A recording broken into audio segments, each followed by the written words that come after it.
بسم اللہ الرحمن الرحیم۔ سب ساتھیوں کو محبت و برا السلام علیکم۔ یہ لڑکیاں سب بے نیاز اپنے اداؤں سے سب کو گائل کرتے مدرسہ عزیزیہ کے دروازے سے گزر رہی تھی کہ حضرت شاہ محمد اسماعیل رحمۃ اللہ علیہ کی نظر ان پر پڑ گئی۔ حضرت نے اپنے ساتھیوں سے پوچھا یہ کون ہے؟ ساتھیوں نے بتایا حضرت یہ طوائف ہے اور کسی ناچ رنگ کے محفل میں جا رہی ہے۔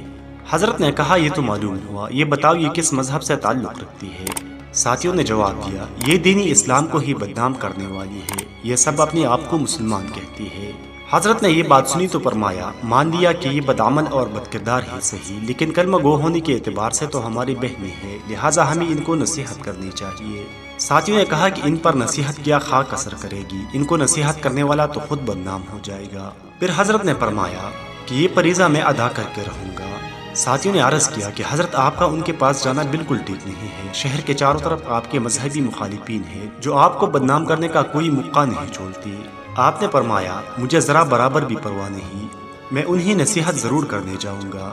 اس کے بعد آپ تبلیغ حق و اصلاح کا عزم لے کر گھر میں تشریف لائی، درویشانہ لباس زبطن کیا اور تنہا نائکہ کی حویلی کے دروازے پر پہنچ گئی اور کہا اللہ والیو دروازہ کھولو اور فقیر کے صدا سنو۔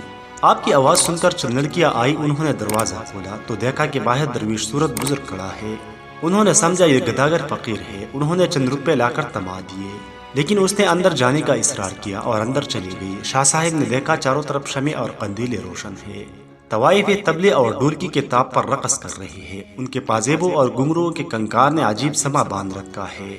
جو ہی نائکہ کی نگاہ اس فقیر پر پڑی اس پر ہیبت طاری ہو گئی، وہ جانتی تھی فقیرانہ لباس میں گداگر نہیں، شاہ اسماعیل کھڑے ہیں جو شاہ ولی اللہ کے پوتے اور شاہ عبدالعزیز شاہ رفیع الدین اور شاہ عبدالقادر کے بھتیجے ہیں۔ نائکہ تیزی سے اپنی کرسی سے اٹھی، احترام کے ساتھ ان کے سامنے جا کر کھڑی ہو گئی، ادب سے عرض کیا حضرت آپ نے ہم سے احکاروں کے پاس آنے کی زحمت کیوں کی؟ آپ نے پیغام بھیج دیا ہوتا، ہم آپ کی خدمت میں حاضر ہو جاتی۔ آپ نے آنکھیں بند کیے بغیر نامحرم سے کہا بڑی بھی تم نے ساری زندگی لوگوں کو راگ اور سرور سنایا ہے، آج کچھ دیر ہم فقیروں کے صدا بھی سن لو۔ نائکہ نے کہا جی سنائیے، ہم مکمل توجہ کے ساتھ آپ کا بیان سنیں گے۔ یہ کہہ کر اس نے تمام طوائفوں کو طبلے ڈھولکی بند کر کے سننے کا حکم دے دیا، وہ بیٹھ گئی۔ حضرت شاہ اسماعیل نے قرآن پاک نکال کر سورۃ 3 کی تلاوت فرمائی۔ آپ کی تلاوت اس قدر پرسوز تھی کہ طوائفیں بے خود ہو گئی اور آیات مبارکہ کا دل نشین انداز ترجمہ کر کے بیان شروع کر دیا۔ آپ کا خطاب زبان کا کانوں سے خطاب نہیں تھا بلکہ دل کا دلوں سے اور روح کا روحوں سے خطاب تھا۔ یہ خطاب دراصل اس الہام ربانی کا کرشمہ تھا جو حضرت شاہ اسماعیل رحمۃ اللہ علیہ جیسے مخلص دردمندوں اور امت مسلمہ کے حقیقی خرخواہوں کی دلوں پر اترتا ہے۔ جب طوائفوں نے سورت کی تشریح سنی تو ان پر لرزہ طاری ہو گیا، روتے روتے ان کی ہچکیاں بند ہو گئی۔ حضرت شاہ اسماعیل نے جب ان کے آنکھوں میں جڑیاں دیکھی تو بیان کا رخ توبہ کی طرف موڑ دیا اور بتایا جو کوئی گناہ کر بیٹھے اور اللہ سے اس کی معافی مانگ لے، اللہ بڑا رحیم اور معاف کر دیتا ہے۔